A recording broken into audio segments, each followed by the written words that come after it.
orang-orang miskin sebaiknya tidak bertransaksi di bank kami. Suara Reza Pramoedya memenuhi aula pesta. Nada bicaranya bercampur tawa. Di sebelahnya, Sinta Wulandari mengangkat gelasnya dan tertawa setuju. Tangan Budi, teman semeja mereka, yang baru saja menuangkan air untuk Dewi Lestari, berhenti di udara. Dewi menatap Reza. Ekspresinya tenang, tapi sorot matanya berbeda. Itu adalah tatapan mata seseorang yang telah mengambil keputusan, dingin dan jernih. Sebuah koridor dari 30 tahun yang lalu terlintas di benaknya. Punggung ibunya yang sedang berlutut terlihat jelas. Sosoknya yang tertunduk dalam seragam petugas kebersihan. Dewi memejamkan mata sejenak, lalu membukanya lagi. Ia berdiri dari kursinya dan mengeluarkan ponsel dari sakunya.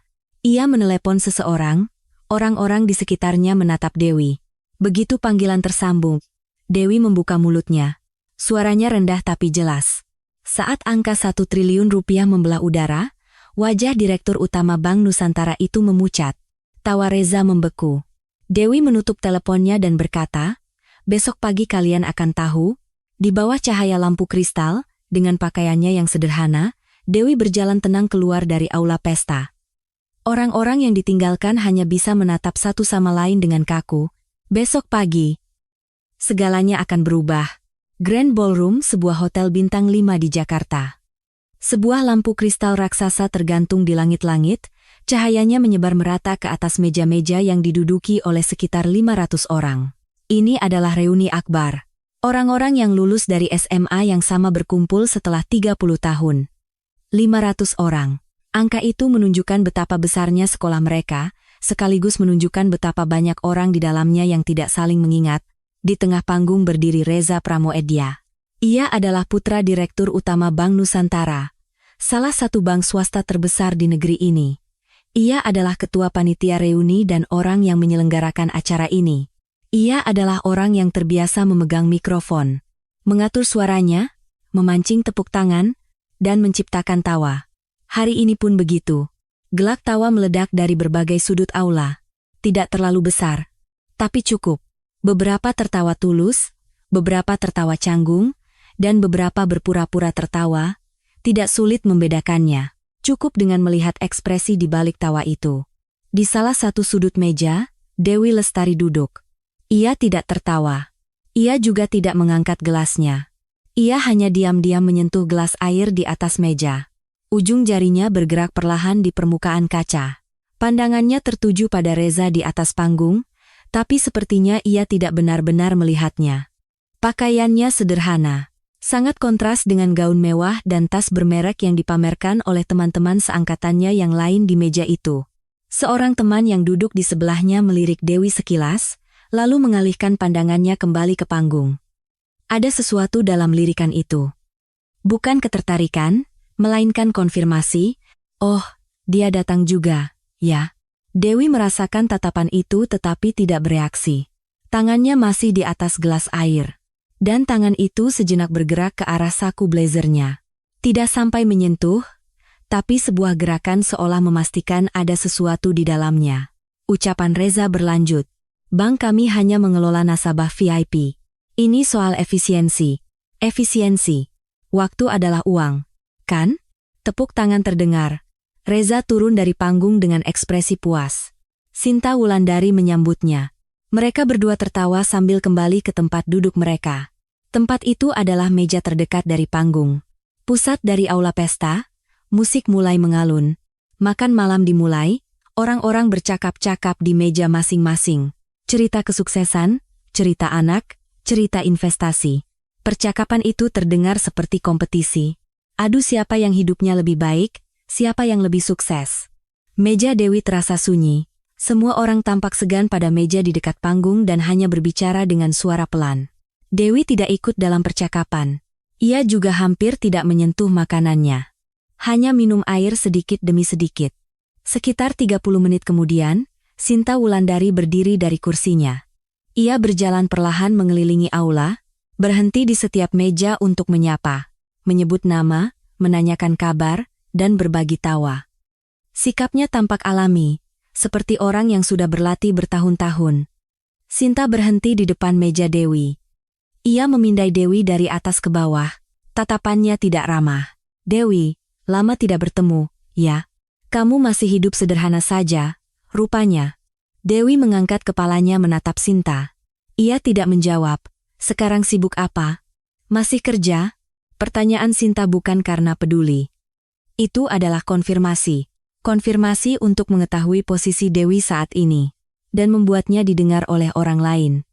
Masih kerja. Jawaban Dewi singkat. Kerja apa? Di kantor. Kantor apa? Dewi terdiam sejenak sebelum berkata. Kantor biasa. Sinta tertawa. Ada sesuatu yang tercampur dalam tawa itu. Entah kasihan atau superioritas, sulit dibedakan. Oh, begitu.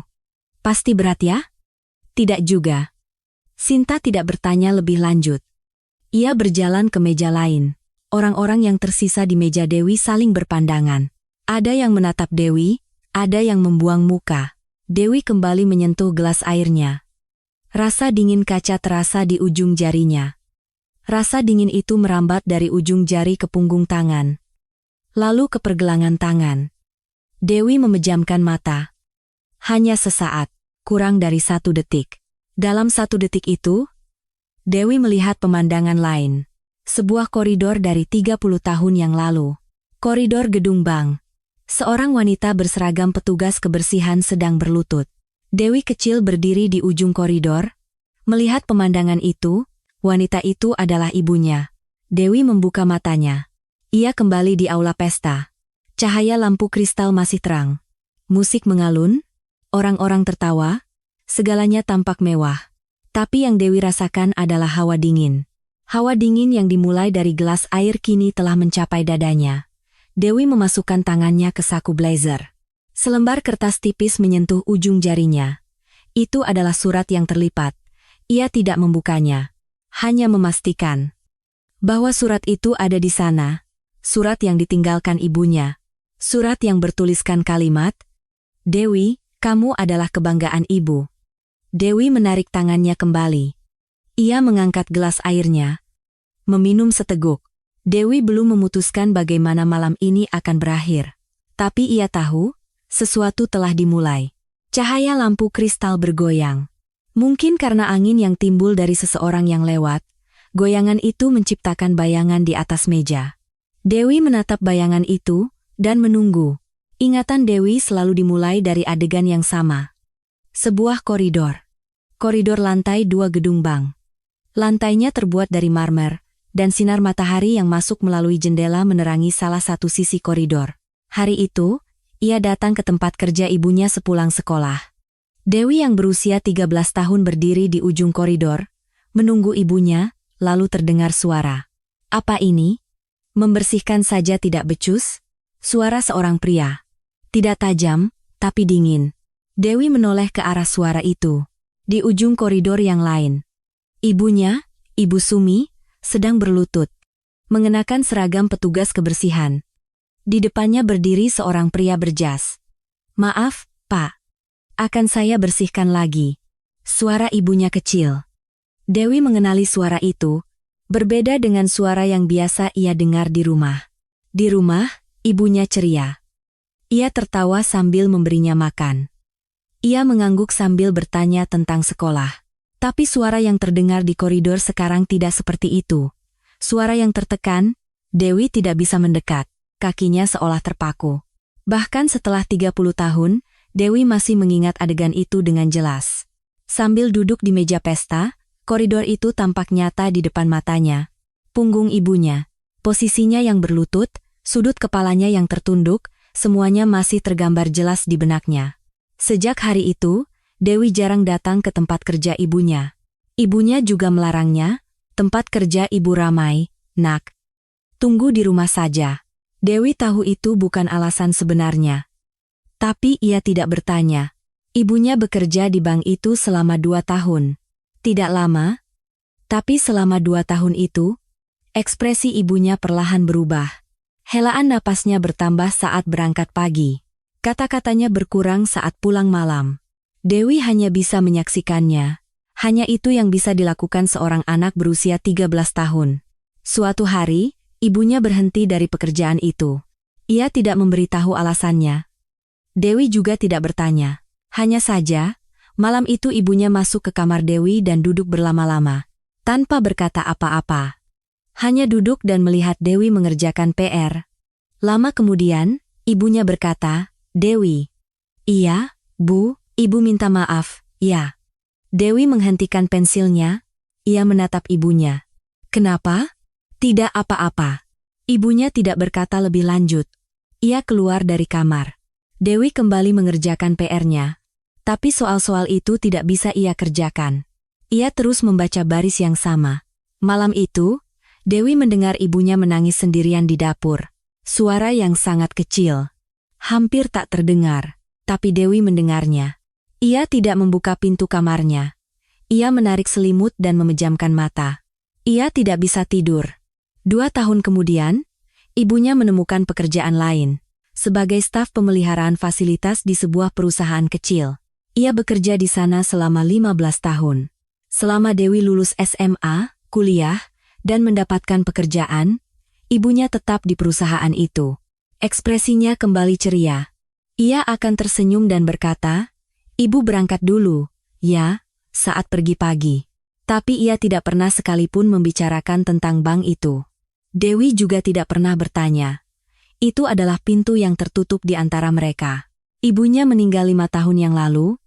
Tiba-tiba, ia pingsan saat berangkat kerja di pagi hari. Dibawa ke rumah sakit, tapi tidak sadarkan diri.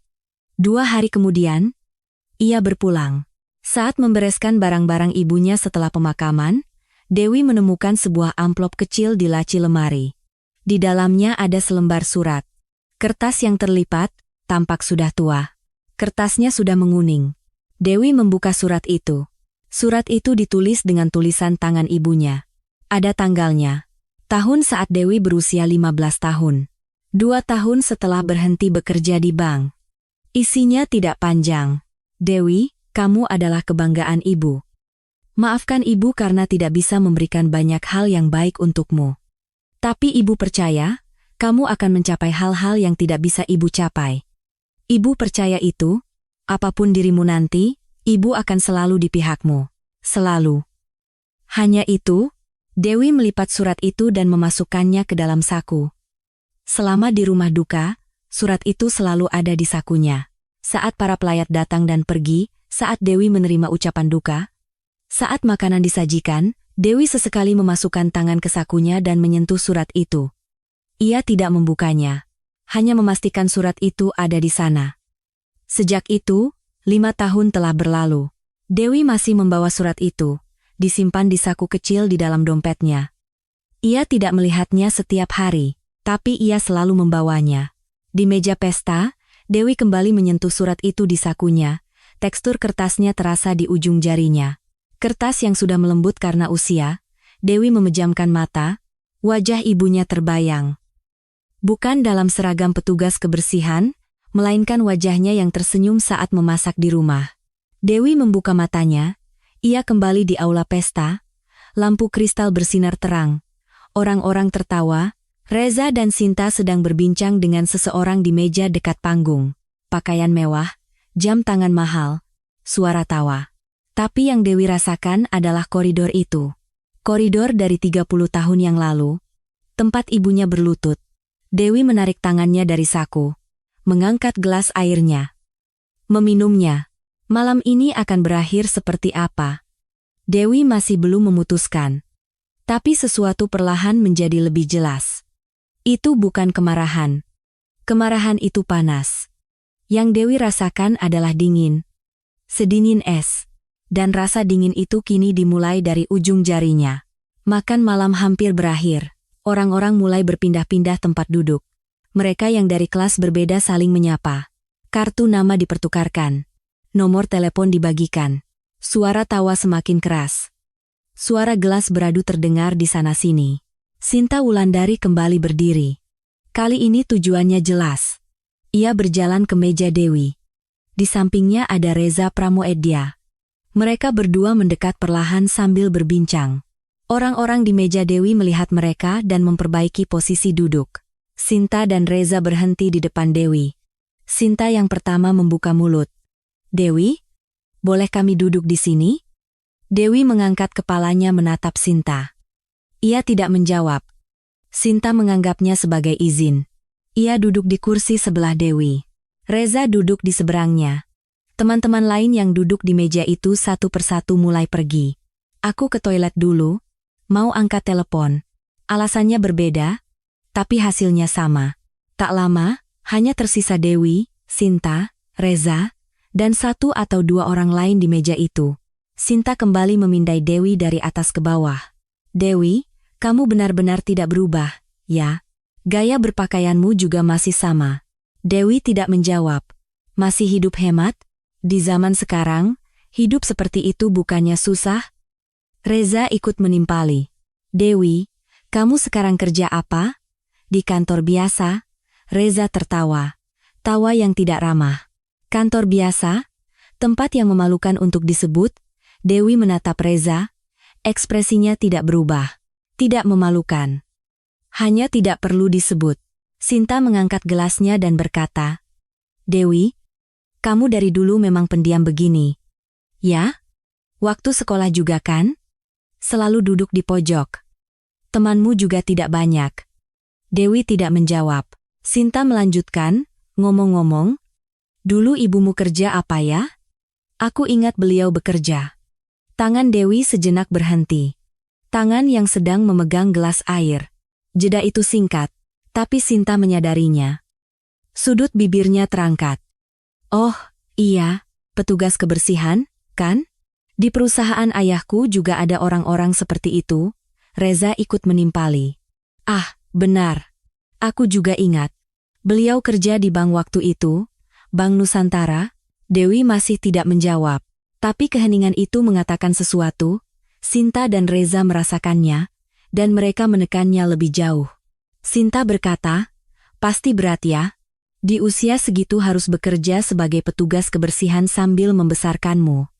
Kata-kata itu terdengar seperti simpati, tapi di dalamnya tercampur hal lain. Superioritas, dan keinginan untuk mengkonfirmasinya. Reza tertawa dan berkata, Dewi, setidaknya berkat ibumu kamu bisa sekolah, kan? Harus berterima kasih. Sinta melanjutkan, sekarang ibumu apa kabar? Masih kerja? Sudah meninggal. Seketika meja menjadi hening. Sinta dan Reza saling berpandangan. Sinta membuka mulut. Oh, begitu? Maaf. Aku tidak tahu. Permintaan maaf itu tidak tulus. Hanya formalitas. Dewi tahu itu. Tapi ia tidak menjawab. Reza, seolah ingin mengubah suasana, berkata, tapi kan kamu hidup dengan baik sekarang. Dewi, punya pekerjaan. Transaksi bank pakai apa?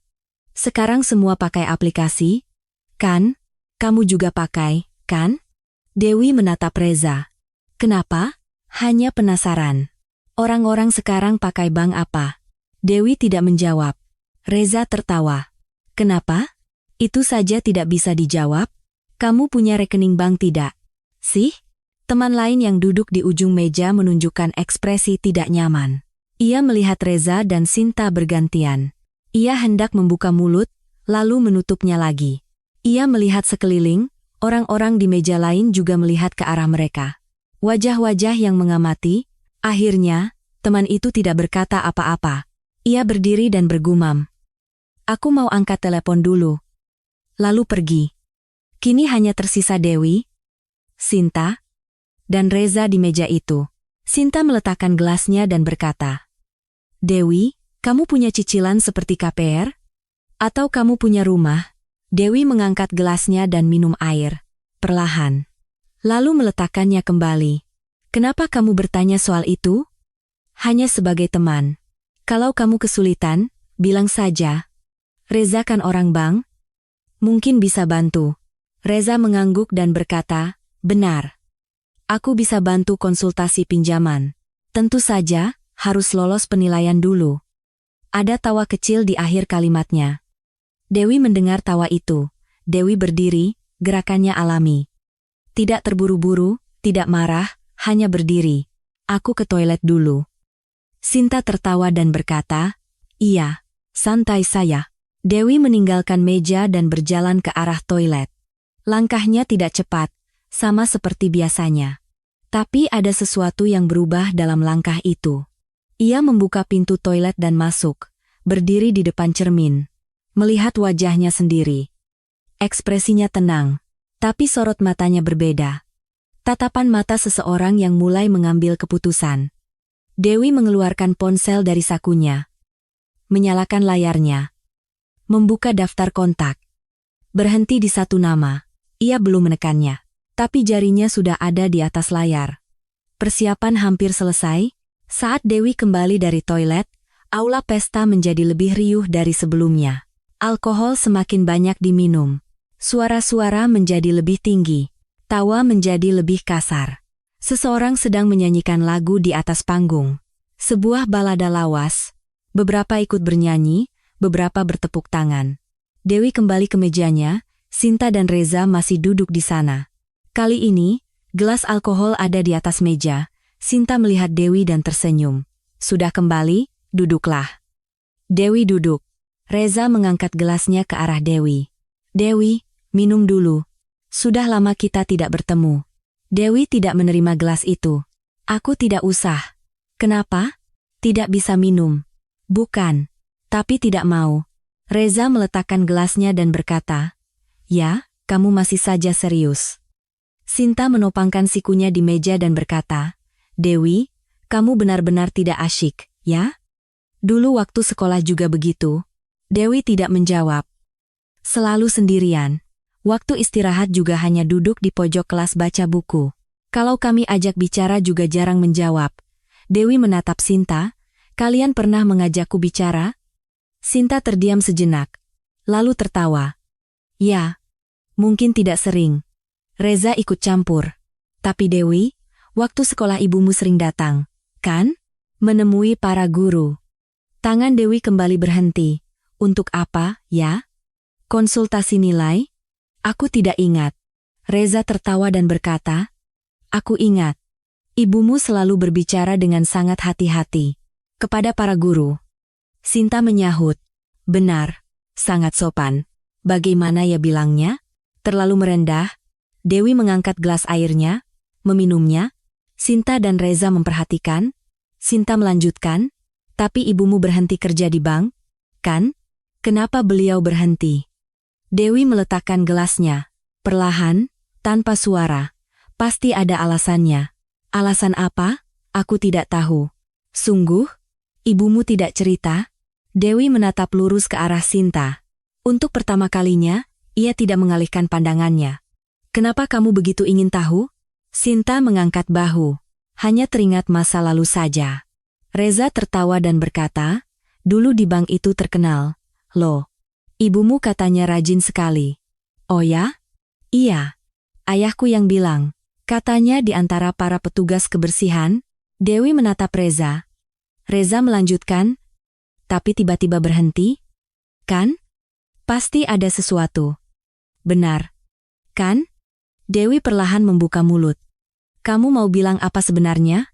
Sinta tertawa. Tidak ada.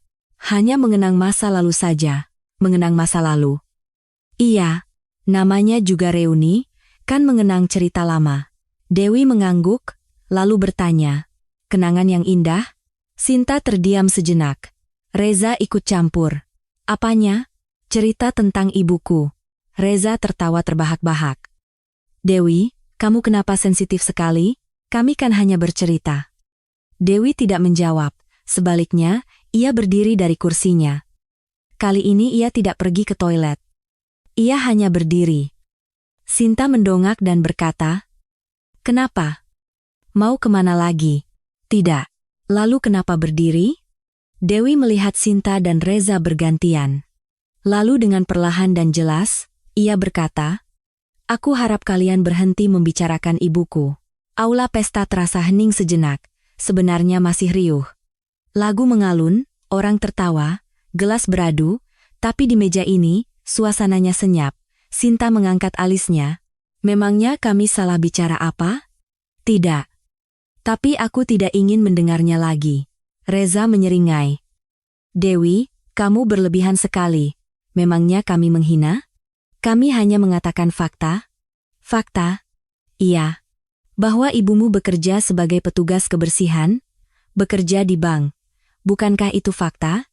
Dewi menatap Reza. Reza melanjutkan, dan tadi aku bilang apa? Orang miskin jangan bertransaksi di bank kami. Apa itu salah? Pada saat itu, sorot mata Dewi berubah. Bukan kemarahan. Sesuatu yang lebih dingin. Lebih dingin dari es. Dewi bertanya perlahan, apakah itu masih menjadi standarmu sekarang? Reza mengangkat bahu.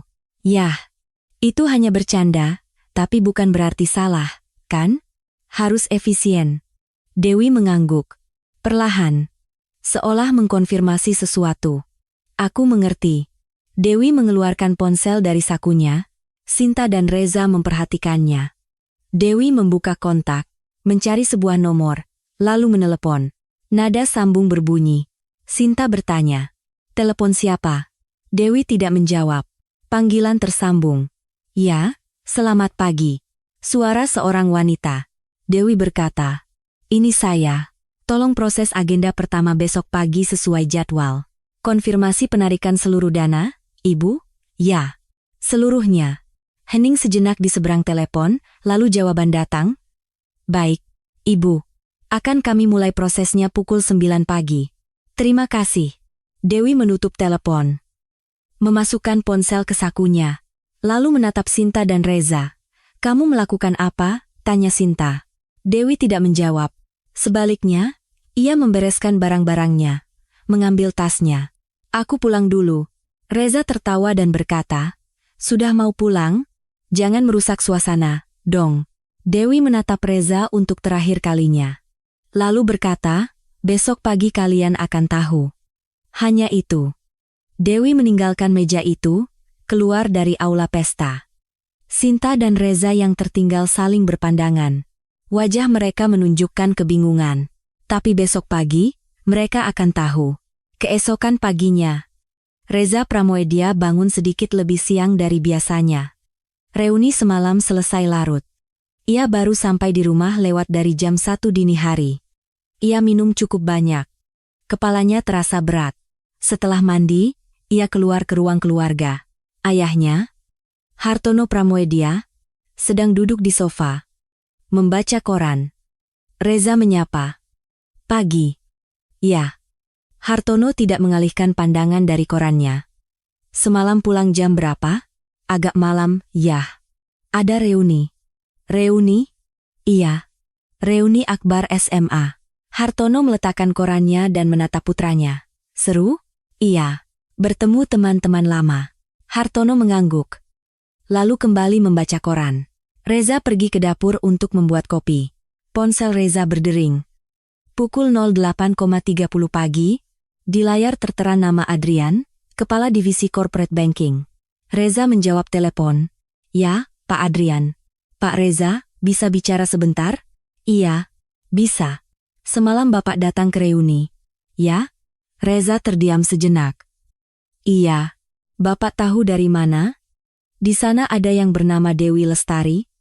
Reza meletakkan cangkir kopinya. "Dewi Lestari?" "Ya, ada." Hening sejenak di seberang telepon. Lalu suara Adrian terdengar lagi. Kali ini lebih rendah. "Ada kejadian apa semalam?" "Kejadian apa?" "Tidak ada apa-apa." "Anda yakin?" "Iya. Hanya ngobrol cerita lama saja." Terdengar helaan napas Adrian. "Pak Reza, bisa langsung ke bank sekarang?" "Kenapa? Ada apa?" "Nanti Bapak akan tahu." "Tolong segera ke sini." Telepon ditutup. Reza meletakkan ponselnya dan menatap ayahnya. Hartono masih membaca koran. Reza berkata, "Ayah, aku ke bank dulu." "Ada apa?" "Kurang tahu. Pak Adrian minta aku segera datang." Hartono meletakkan korannya. "Cari tahu ada apa dan hubungi ayah." "Baik, yah." Reza berganti pakaian dan berangkat. Ia mengemudikan mobilnya ke bank. Sepanjang jalan ia terus berpikir. Ada apa? Kenapa menanyakan nama Dewi Lestari? Ia tiba di bank. Adrian sudah menunggunya di lobi. Begitu melihat Reza, ia langsung mendekat. Wajahnya tegang. "Pak Adrian? Ada apa?" Adrian melihat sekeliling dan berkata dengan suara pelan, "Kita ke ruang rapat." Mereka berdua pergi ke ruang rapat di lantai 3. Pintu ditutup, Adrian meletakkan beberapa lembar dokumen di atas meja. "Lihat ini." Reza mengambil dokumen itu. Formulir penutupan rekening deposito. Angka nominalnya menarik perhatiannya. 1 triliun rupiah. Reza memeriksanya lagi. Angkanya benar. Ini apa? Diterima pagi ini jam 9? Atas nama Ibu Dewi Lestari. Tangan Reza gemetar. Dewi Lestari? Iya. Dewi Lestari teman seangkatanku? Iya. Benar. Reza meletakkan dokumen itu. Adrian melanjutkan, Ibu Dewi Lestari adalah nasabah prioritas utama kita. Salah satu pemegang dana simpanan terbesar, baik korporasi maupun individu. Apa Bapak mengerti? Apa? Sekarang ada permintaan penarikan seluruh dana. Jika 1 triliun ditarik sekaligus, ini akan berdampak langsung pada kinerja kuartalan bank kita. Reza terduduk lemas di kursi. Adrian bertanya, apa yang terjadi semalam? Reza tidak bisa menjawab, pikirannya kosong. Ia teringat aula pesta semalam. Wajah Dewi Lestari. Pakaiannya yang sederhana, sikapnya yang tenang, dan kata-kata terakhirnya. Besok pagi kalian akan tahu. Reza kini mengerti arti kata-kata itu. Adrian bertanya lagi. Pak Reza, jawab. Apa yang terjadi? Saya hanya apa? Reza membuka mulut lalu menutupnya lagi. Kata-kata yang ia ucapkan semalam terngiang kembali. Orang miskin jangan bertransaksi di bank kami. Nasabah kecil itu merepotkan. Cerita tentang Ibu Dewi Lestari. Petugas kebersihan, Bang. Adrian memukul meja. Ini bukan waktunya bercanda. Anda tahu siapa dia? Reza mengangkat kepalanya. Teman seangkatanku. Bukan hanya itu. Adrian membuka laptopnya dan memutar layarnya. Sebuah artikel berita muncul. Wajah Dewi Lestari terlihat, judulnya terbaca, CFO konglomerat Dewi Lestari merestrukturisasi portofolio investasi. Reza membaca layar itu, perlahan, dan ia mengerti. Adrian berkata, beliau adalah CFO sebuah konglomerat besar. Kepala investasi, penanggung jawab family office mereka. Selain di bank kita, beliau juga menempatkan dana triliunan di bank-bank lain. Pengaruhnya sangat besar. Reza terdiam, dan aku tidak tahu apa yang Anda lakukan semalam. Tapi agenda pertama beliau pagi ini adalah memproses penarikan dana. Anda tahu apa artinya ini? Reza menundukkan kepalanya. Adrian berdiri. Saya sudah melapor ke Direktur Utama. Bapak Hartono juga mungkin sudah tahu. Dan ayah Anda. Wajah Reza memucat. Pak Adrian, kita harus segera meminta maaf sekarang juga. Atau masalah ini akan semakin besar. Anda yang harus menyelesaikannya. Karena ini perbuatan Anda. Adrian keluar dari ruang rapat. Reza ditinggal sendirian. Ia menatap dokumen di atas meja. 1 triliun. Angka itu berputar-putar di depan matanya. Pada saat yang sama, Dewi Lestari sedang duduk di ruang kerjanya. Pemandangan kota terhampar di luar jendela. Gedung pencakar langit, ruangannya luas dan sunyi. Dokumen tertata rapi di atas meja. Sekretarisnya mengetuk pintu dan masuk. Ibu, ada telepon dari pihak bank. Sudah kuduga. Kepala divisi corporate banking mereka yang meminta bicara langsung. Nanti saja saya terima. Sekretarisnya mengangguk dan keluar. Dewi memutar kursinya menghadap jendela. Langit cerah. Awan bergerak perlahan. Dewi mengeluarkan surat dari sakunya. Surat tua. Surat peninggalan ibunya. Ia tidak membukanya. Hanya menggenggamnya. Bu, ini baru permulaan. Kata Dewi pada dirinya sendiri, sambil menatap keluar jendela. Pukul 11.00, Hartono Pramoedia tiba di bank. Sebagai direktur utama, ia langsung masuk ke ruang rapat. Adrian dan Reza sudah ada di sana. Hartono menatap putranya. Apa yang terjadi? Adrian menjelaskan situasinya. Penarikan dana Dewi Lestari. Sejumlah 1 triliun. Kejadian di reuni semalam. Hartono mendengarkan penjelasan itu dan menatap putranya. Apa yang ayah ajarkan padamu? Reza tidak bisa menjawab. Katakan. Reza perlahan menceritakan kata-kata yang ia ucapkan semalam. Orang miskin, nasabah kecil, Merepotkan, Ibu Dewi Lestari. Hartono mendengarkan. Wajahnya semakin mengeras. Setelah penjelasan selesai, Hartono menghela napas. Dasar bodoh. Satu kata itu memenuhi ruang rapat. Hartono menatap Adrian. Punya kontak Ibu Dewi Lestari? Ada, Pak. Saya harus menemuinya langsung. Bapak Direktur Utama? Ini masalah yang harus saya selesaikan. Hartono menatap putranya. Kamu ikut. Baik, Yah. Dan minta maaf dengan benar. Tanpa alasan, Reza menundukkan kepalanya. Pukul 14.00, Hartono dan Reza tiba di depan kantor Dewi Lestari. Sekretaris menyambut mereka. Melewati koridor, mereka berhenti di depan pintu kantor. Sekretaris mengetuk. Ibu, Bapak Hartono Pramoedia dan Bapak Reza Pramoedia sudah datang. Terdengar jawaban dari dalam. Silakan masuk. Pintu terbuka. Hartono dan Reza masuk. Dewi duduk di belakang mejanya. Ia tidak berdiri. Hanya duduk. Hartono berbicara lebih dulu. Ibu Dewi Lestari, salam kenal. Dewi mengangguk. Silakan duduk. Hartono dan Reza duduk di kursi di hadapan Dewi. Dewi menatap mereka berdua. Ekspresinya tenang. Hartono membuka pembicaraan. Pertama-tama, kami datang untuk meminta maaf. Dewi tidak menjawab. Putra saya telah melakukan kesalahan besar semalam. Mohon dimaafkan. Dewi memandang Hartono, lalu beralih ke Reza. Reza menundukkan kepalanya. Pak Reza.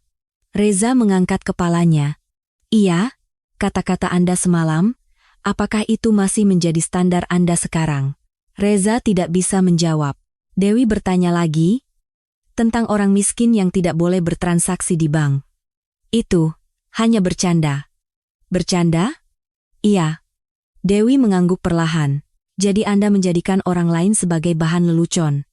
Reza terdiam. Dewi berkata, saya bisa menerima jika Anda melecehkan saya, tapi saya tidak bisa menerima Anda melecehkan martabat ibu saya. Ruangan menjadi hening. Dewi melanjutkan, ibu saya bekerja sebagai petugas kebersihan di bank. Dengan jujur, setiap hari berangkat pukul 5 pagi dan pulang larut malam. Dengan cara itu beliau membesarkan saya. Kepala Reza semakin tertunduk. Tapi suatu hari, beliau berhenti. Anda tahu kenapa? Reza tidak bisa menjawab. Karena orang-orang meremehkannya. Hanya petugas kebersihan. Dasar miskin. Beliau bekerja sambil mendengar kata-kata itu hingga akhirnya berhenti. Suara Dewi dingin, tapi tidak bergetar. Dan semalam, Anda mengucapkan kata-kata yang sama. Tidak ada yang berubah antara 30 tahun lalu dan sekarang. Hartono angkat bicara. Ibu Dewi, saya sungguh minta maaf. Saya salah mendidik putra saya. Dewi menatap Hartono. Sebagai direktur utama, apa yang akan Anda lakukan mengenai masalah ini? Saya akan memperbaikinya dengan cara apapun. Bagaimana caranya? Hartono berpikir sejenak, lalu berkata, apapun yang ibu minta, akan kami lakukan. Dewi menatap keluar jendela. Sesaat kemudian, ia kembali menatap mereka berdua. 3 hal, silakan. Pertama, permintaan maaf resmi dari Pak Reza. Tanpa alasan, jelaskan kesalahannya dengan kata-katanya sendiri. Reza mengangkat kepalanya. Kedua, ubah peraturan internal bank. Tetapkan secara tertulis prinsip untuk tidak mendiskriminasi nasabah berdasarkan latar belakang atau jumlah dana, dan laksanakan pelatihan untuk seluruh karyawan. Hartono mengangguk. Ketiga, Dewi berhenti sejenak, deklarasi untuk mencegah terulangnya kejadian serupa, termasuk budaya arogansi kekuasaan dalam komunitas seperti reuni. Dan saya harus bisa memverifikasi pelaksanaan semua ini. Hartono menjawab, baik. Akan kami laksanakan? Dewi mengangguk. Jika pelaksanaannya terkonfirmasi, saya akan mempertimbangkan kembali sebagian dana simpanan. Wajah Hartono sedikit cerah. Terima kasih. Ini bukan hal untuk berterima kasih. Ini adalah hal yang sudah seharusnya. Dewi berdiri dari kursinya. Sinyal bahwa pertemuan telah selesai. Hartono dan Reza juga berdiri. Reza membuka mulut. Dewi. Maksud saya, Ibu Dewi, saya sungguh minta maaf. Dewi menatap Reza. Saya tidak akan menerima permintaan maaf Anda sekarang. Sampaikan dalam bentuk surat permintaan maaf resmi. Reza menundukkan kepalanya. Mereka berdua keluar dari kantor. Dewi kembali duduk di kursinya, menatap keluar jendela. Ia mengeluarkan surat dari sakunya. Kali ini ia membukanya. Tulisan tangan ibunya terlihat. "Bu, apakah sekarang sudah cukup?" Dewi bertanya dalam hati. Tidak ada jawaban. Tapi Dewi tahu apa yang akan dikatakan ibunya. Ia melipat surat itu kembali, memasukkannya ke saku. Hari ini akan segera berakhir. Malam itu, Reza tidak pulang ke rumah. Ada rapat darurat di bank, seluruh jajaran direksi hadir. Agendanya satu, penanganan kasus Dewi Lestari. Suasana ruang rapat berat. Hartono memimpin rapat. Ia menjelaskan kejadian hari itu. 3 syarat dari Dewi. Dan janji untuk memenuhinya. Salah satu direktur bertanya, "Siapa sebenarnya Ibu Dewi Lestari ini?" Hartono memberikan dokumen dan menjawab, CFO sebuah konglomerat, mengelola investasi beberapa anak perusahaan dan juga family office. Selain di bank kita, ia mendistribusikan aset triliunan di berbagai lembaga keuangan lain, pengaruhnya pasti besar sekali. Bukan hanya besar, jika dia bergerak, seluruh industri akan tahu. Ruang rapat menjadi hening. Direktur lain berkata, tuntutannya tidak berlebihan? Sampai harus mengubah peraturan internal. Hartono memotongnya. Tidak berlebihan. Justru sudah seharusnya. Kita harus merefleksikan bagaimana cara kita memperlakukan nasabah. Kejadian ini adalah kesalahan kita. Suara Hartono tegas. Tidak ada lagi yang membantah. Hartono melanjutkan, mulai besok kita bekerja. Draft revisi peraturan selesai dalam 2 hari, jadwal pelatihan karyawan ditetapkan dalam seminggu, dan surat permintaan maaf resmi dipublikasikan besok. Adrian bertanya, atas nama siapa surat permintaan maafnya, Pak? Atas nama saya sebagai direktur utama. Dan Reza juga akan menulis surat terpisah. Orang-orang di ruang rapat saling berpandangan. Hartono mengabaikan tatapan itu dan melanjutkan, ini bukan sekadar masalah kehilangan satu nasabah. Ini adalah masalah standar apa yang kita gunakan dalam melayani nasabah, nilai-nilai apa yang kita pegang dalam menjalankan bank ini. Tidak ada yang menjawab. Rapat selesai. Kerjakan tugas masing-masing. Setelah rapat selesai, Hartono memanggil Reza ke ruangannya. Ayah dan anak itu duduk berhadapan. Hartono menatap keluar jendela. Reza menundukkan kepalanya. Hening sejenak. Hartono membuka suara. Apa yang kamu pelajari selama ini? Reza tidak menjawab. Apa kamu pikir karena ayah direktur utama, kamu bisa melakukan apa saja? Bukan, ya. Lalu kenapa kamu mengucapkan kata-kata itu? Reza terdiam. Hartono melanjutkan, menilai orang dari uangnya adalah cara termudah. Tapi juga cara paling bodoh. Kamu tidak tahu itu? Maaf ya. Jangan minta maaf pada ayah. Minta maaf pada Ibu Dewi. Reza mengangkat kepalanya. Ia jarang melihat ayahnya semarah ini. Mulai besok, kamu tidak usah ikut campur dalam masalah ini. Baik revisi peraturan maupun persiapan pelatihan, jangan sentuh apapun, baik ya. Keterlibatanmu hanya akan membuat ketulusan kita diragukan, jadi diam saja. Reza kehilangan kata-kata, dan surat permintaan maafmu, tulis sendiri. Jangan minta bantuan siapapun, tulis dengan kata-katamu sendiri. Baik, ya. Ayah harap kamu belajar dari kejadian ini, bahwa kekuasaan datang bersama tanggung jawab. Posisi yang kamu miliki memberimu kemampuan untuk melakukan sesuatu, tapi jika disalahgunakan, kamu bisa kehilangan segalanya. Reza mengangguk. Pergilah. Reza berdiri dan keluar dari ruangan. Hartono sendirian, menatap keluar jendela. Pada saat yang sama, Sinta Wulandari sedang di rumah, menatap ponselnya. Grup WhatsApp reuni sedang ramai. Seseorang mengirimkan tautan berita. Berita tentang Dewi Lestari. Sinta mengklik tautan itu. Ia membacanya. Perlahan, dan ia mengerti. Ia meletakkan ponselnya. Tangannya gemetar. Pesan di grup terus bermunculan. Ternyata Dewi orang hebat? Gila, kita benar-benar meremehkannya. Semalam Reza sama Sinta ngomong apa? Sih, nggak tahu, tapi suasananya aneh. Sinta keluar dari grup chat itu.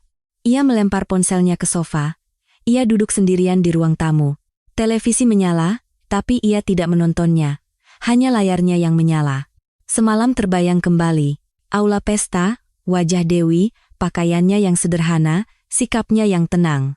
Dan kata-kata yang ia ucapkan. Hidup sederhana saja. Ibumu kerja apa ya? Petugas kebersihan. Kan? Sinta menutupi wajahnya dengan kedua tangan. Keesokan paginya, bank merilis surat permintaan maaf resmi. Dipasang di halaman utama situs web. Judulnya singkat, Permintaan Maaf. Terkait pelayanan nasabah dan janji pencegahan kejadian serupa. Isinya tidak panjang. Permintaan maaf atas insiden pelayanan yang tidak pantas.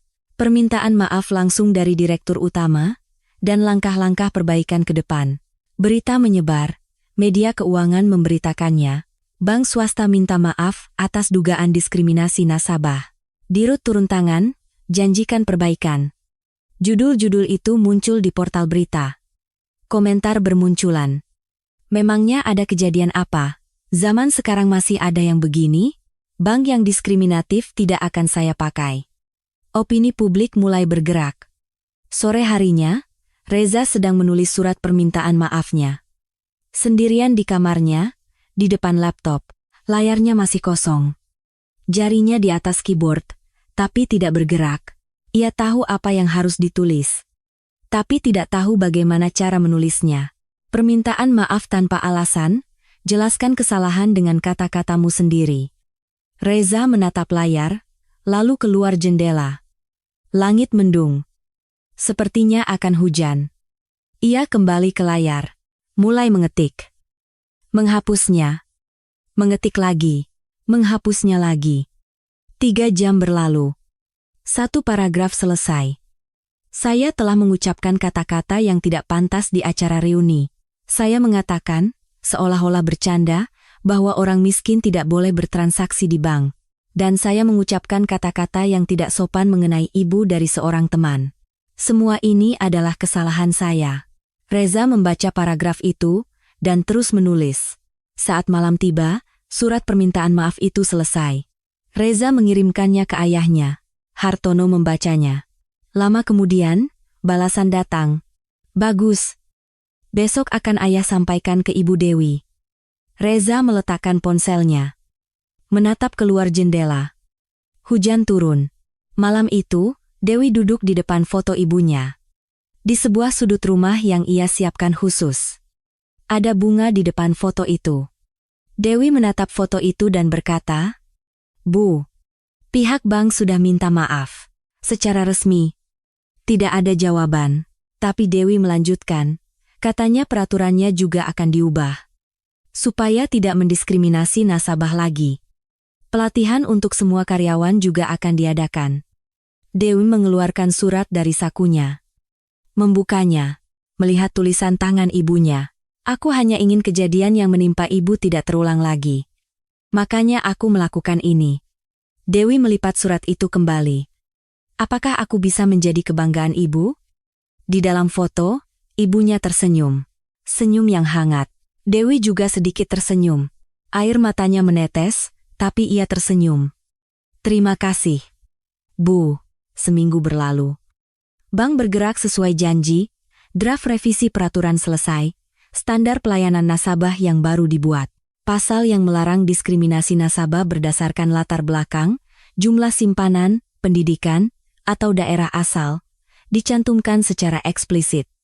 Jadwal pelatihan karyawan ditetapkan, akan dilaksanakan selama 2 minggu, berkeliling ke seluruh cabang. Instruktur profesional dari luar diundang. Hartono Pramoedya mengawasi seluruh proses secara langsung. Ia hadir di setiap rapat, memeriksa setiap dokumen. Ini bukan formalitas, harus ada perubahan nyata. Suatu Jumat sore, Hartono menelepon Dewi. Ibu Dewi, ini Hartono. Iya, Pak Direktur.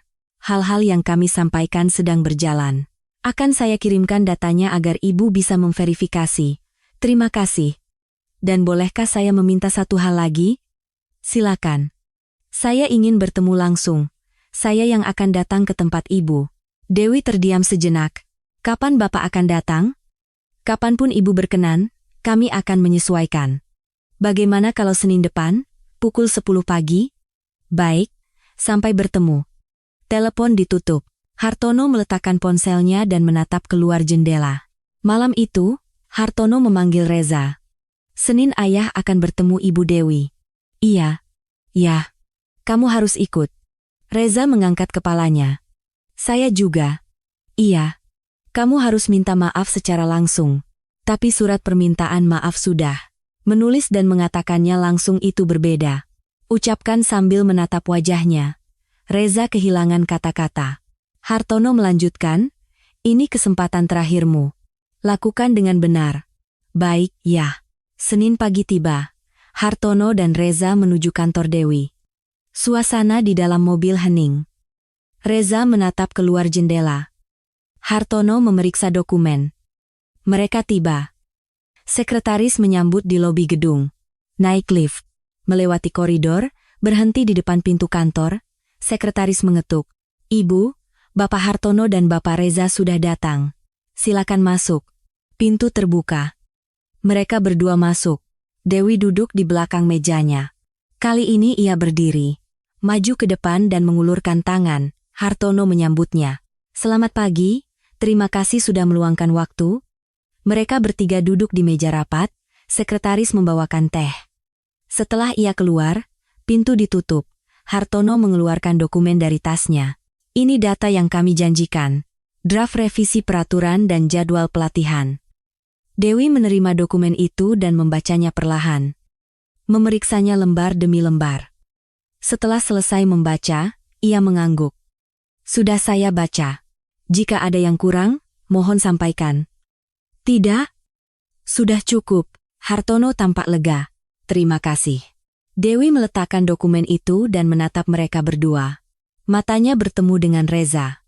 Reza menundukkan kepala. Hartono berkata, Ibu Dewi, Reza ingin mengatakan sesuatu secara langsung. Dewi menatap Reza. Menunggu. Reza perlahan mengangkat kepalanya.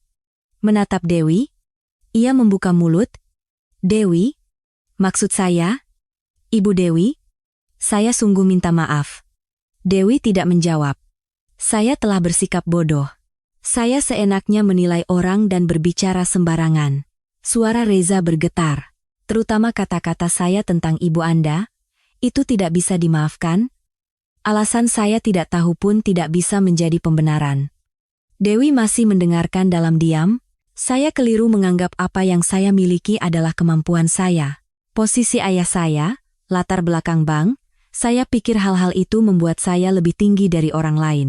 Reza berhenti sejenak, lalu melanjutkan, tapi hal-hal itu bukan milik saya, dan menggunakannya untuk merendahkan orang lain adalah perbuatan paling pengecut. Dewi menatap Reza. Ekspresinya sedikit melunak. Sangat sedikit. Reza melanjutkan.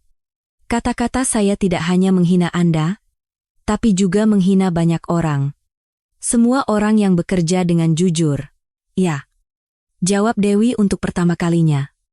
Benar. Yang Anda hina bukan hanya saya. Reza menundukkan kepalanya. Maaf. Dewi terdiam sejenak, lalu berkata, permintaan maaf, Anda saya terima. Reza mengangkat kepalanya. Tapi saya belum memaafkan Anda. Wajah Reza menegang.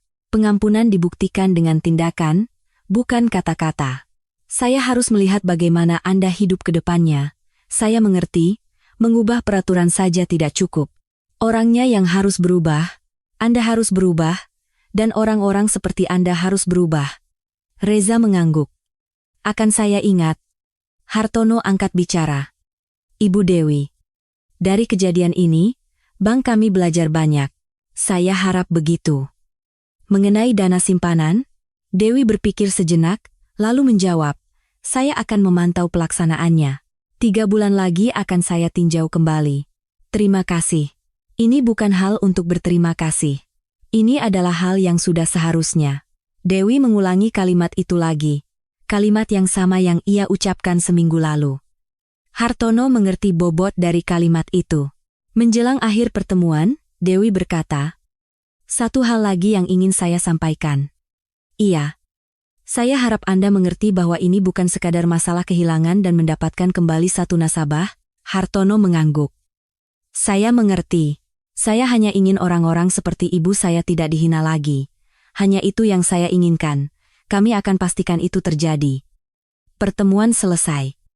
Hartono dan Reza berdiri. Dewi juga berdiri, mengantar mereka sampai ke pintu. Hati-hati di jalan. Iya. Sekali lagi, terima kasih. Mereka berdua keluar ke koridor, masuk ke lift. Pintu tertutup. Di dalam lift, Reza berkata, "Ayah, iya. Saya benar-benar salah besar." Hartono menatap putranya. "Syukurlah kamu sadar sekarang. Lalu apa yang harus saya lakukan?" "Lakukan seperti yang ayah katakan. Buktikan dengan tindakan." Reza mengangguk. Lift tiba di lantai dasar. Pintu terbuka. Mereka berdua keluar. Sambil meninggalkan gedung, Hartono menengadah ke langit. Cerah, cuaca yang bagus. Reza juga melihat ke langit. Iya. Mereka berjalan ke mobil. 3 bulan berlalu. Banyak yang berubah dalam waktu itu. Bank menepati janjinya, peraturan baru benar-benar diterapkan. Pelatihan seluruh karyawan selesai. Panduan pelayanan nasabah yang baru dibagikan. Di lapangan juga berubah. Sikap karyawan cabang dalam melayani nasabah berubah. Mereka sopan bahkan kepada nasabah dengan dana kecil, ramah kepada nasabah lansia. Perubahan kecil, tapi terakumulasi. Hartono sebulan sekali berkeliling cabang secara langsung. Memeriksa di lapangan. Berbicara dengan karyawan. Mendengarkan suara nasabah. Reza lebih banyak diam. Ia mundur selangkah dari urusan bank, mengurangi kegiatan eksternal. Tidak datang ke reuni lagi. Kehidupan Sinta Wulandari berubah total. Setelah reuni, hubungan di sekelilingnya runtuh dengan cepat. Awalnya di grup chat. Setiap kali cerita Dewi Lestari muncul, nama Sinta juga ikut disebut. Waktu itu Sinta juga ada di sana, kan? Iya. Sinta ngomong apa sih? Setiap kali pesan itu muncul, Sinta tidak bisa menjawab. Ia mencoba menulis pembelaan, lalu menghapusnya. Mencoba meminta maaf, lalu berhenti. Akhirnya ia keluar dari grup. Tapi tidak berhenti di situ. Komunitas dan arisan yang diikuti Sinta mulai menjauhinya. Jadwal pertemuan rutin dibuat tanpa memberitahu Sinta. Jika ada yang bertanya, jawabannya adalah Sinta sibuk. Sinta tahu, ia sedang disingkirkan. Di tempat kerja juga berbeda. Sinta adalah seorang manajer senior di sebuah perusahaan menengah. Tapi setelah kasus reuni itu tersebar, reputasinya di kantor goyah. Ia gagal dalam seleksi promosi. Dikeluarkan dari proyek penting, Sinta tidak melawan. Ia tidak bisa. Apa yang ia lakukan sudah jelas. Suatu akhir pekan, Sinta duduk sendirian di kafe, menatap keluar jendela. Orang-orang berlalu lalang, keluarga berjalan bersama, pasangan bergandengan tangan, teman-teman tertawa sambil bercerita. Sinta sendirian. Ia mengeluarkan ponsel, membuka daftar kontak, mencari seseorang untuk ditelepon.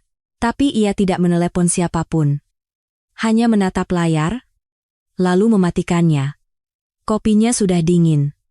Sinta tidak meminumnya. Hanya duduk. 1 jam berlalu. Sinta berdiri, membayar dan keluar dari kafe. Ia berjalan menyusuri jalan. Tanpa tujuan, hanya berjalan.